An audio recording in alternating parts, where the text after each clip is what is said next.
They call me the mother of Peoria's civil rights movement, and I'm proud to claim that honor.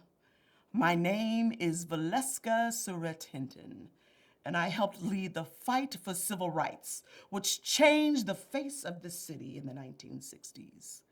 I was born March 23rd, 1918, in Paris, Tennessee, and grew up amongst the remnants of slavery and Jim Crow. I graduated from segregated schools, then counseled and tutored black soldiers during World War II. I founded the first United Service Organization for Black soldiers, which helped bring live entertainment to service members and their families.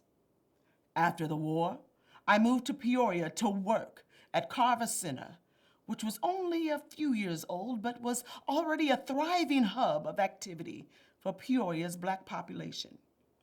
At Carver, I served as the director of the girls and women's programs, the girls' basketball team, the college career club, and the women's bridge club. Peoria was a very segregated city at this time. I remember the girls I coached at Carver were not allowed to swim at the YWCA pool on the same night as the white girls. This discrimination continued well into the 1960s in education, employment, housing, and every other aspect of life. I have to say, I was never one to bite my tongue. I was always polite, but I was direct with my words, and I spoke out against these injustices. So, when the city of Peoria formed the Human Relations Commission in 1963, they asked me to serve as the first executive director. At the height of the national civil rights movement, I was at the center of activity here in Peoria, bringing the city's most influential leaders together to build bridges and create solutions.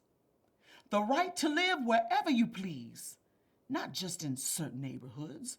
The right to sit next to a child of a different race in a classroom. The right to be considered for a job at Caterpillar or of the downtown department stores. We had to fight for these things. During the 5 years I led the commission, I worked hard to get people involved in the cause. I served as a mentor to many other leaders, and the climate between blacks and whites were greatly improved. Well, the federal government thought I was doing a good job because they approached me to work at the U.S. Commission on Civil Rights. So in 1968, I resigned my position in Peoria and moved to Chicago, where I served as program specialist for the next 14 years. In that role, I was able to create change on a much wider scale, but I never forgot about Peoria. When I retired from the commission, I moved back to Peoria, and I never stopped taking a stand against injustice. I was so honored when they named the Valeska Hinton Early Childhood Education Center after me. I was a huge supporter of early childhood education, and I'm proud to say that my life's work will continue through the talented children who pass through this school.